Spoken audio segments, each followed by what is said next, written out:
আসসালামু আলাইকুম এভরিওয়ান, আশা করছি সবাই ভালো আছেন। আমি দুদিন আগে এই প্ল্যানটা নিয়ে একটা ভিডিও পোস্ট করেছিলাম আমার পেজে, শর্ট ভিডিও, যেটা আপনারা অনেকেই জানতে চেয়েছেন যে এই প্ল্যানটা পানিতে গ্রো করে কিনা। অনেকে বলেছেন পানিতে বাঁচবে কিনা বা এটা পানিতে রাখা যায় কিনা। তো সবাইকে আলাদা আলাদাভাবে আমার অ্যান্সার দেওয়াটা একটু ডিফিকাল্ট হয়ে যাচ্ছে। দ্যাটস ওয়াই এটা নিয়ে আমি আবারও ভিডিও করেছি।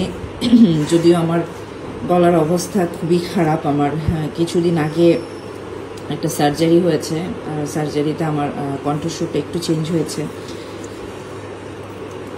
তো যেটা বলছিলাম, এই প্ল্যান্টটা কিন্তু এটার নাম হচ্ছে ফিলোডেন্ড্রন বার্লিম্যাক্স, শর্ট নাম হচ্ছে বার্লিম্যাক্স।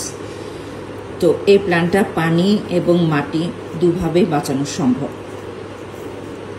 এই যে দেখেন, আমি যখন দুদিন আগে পোস্ট করেছিলাম তখন এই ছোট ছোট যে পাতাগুলো আপনারা দেখতে পাচ্ছেন, অনেকগুলো এই যে ছোট ছোট ছোট ছোট পাতাগুলো, এই পাতাগুলো কিন্তু ছিল না, এগুলো নতুনভাবে জন্মেছে। হ্যাঁ, এই যে এগুলো কিন্তু নতুন হয়েছে।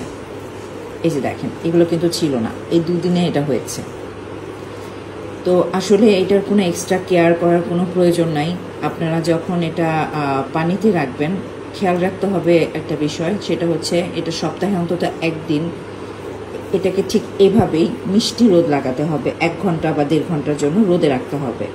মিষ্টি রোদ বলতে সকালের রোদ অথবা বিকালের রোদ লাগাতে পারেন, অথবা এমন একটা এরিয়াতে রাখলেন যেখানে হচ্ছে আলো আসে, একদম ছায়ার মধ্যে না, একটু আলো আসে, সারাদিনে একবার অন্তত আলো আসে হালকা, ওরকম এরিয়াতেও আপনারা রাখতে পারেন। আর আরেকটা বিষয় খেয়াল রাখতে হবে, যেহেতু এখন মশার উপদ্রব, যখনই আপনি কোনো মানি প্ল্যান্ট হোক বা যে কোনো প্ল্যান্টই হোক যখন পানিতে রাখবেন, পানিটা এখন চেষ্টা করবেন সপ্তাহে 2 দিন পানি পরিবর্তন করতে। পানি পরিবর্তন করলে আপনার গাছটাও একদিকে ভালো থাকবে, আরেকদিকে কিন্তু মশা মাছির উপদ্রব হবে না। তো এছাড়া আর এটার আমি আসলে এক্সট্রা কোনো কেয়ার আসলে দেখি না, কারণ এটা অযত্ন অবহেলা যেভাবেই রাখেন না কেন, যেখানেই রাখেন না কেন, এটা বেড়ে উঠবেই। হ্যাঁ, এটা খুব সুন্দরভাবেই বেড়ে উঠবে। তো এই ছিল আজকের ভিডিও। সবাই ভালো থাকবেন, সুস্থ থাকবেন। আসসালামু আলাইকুম।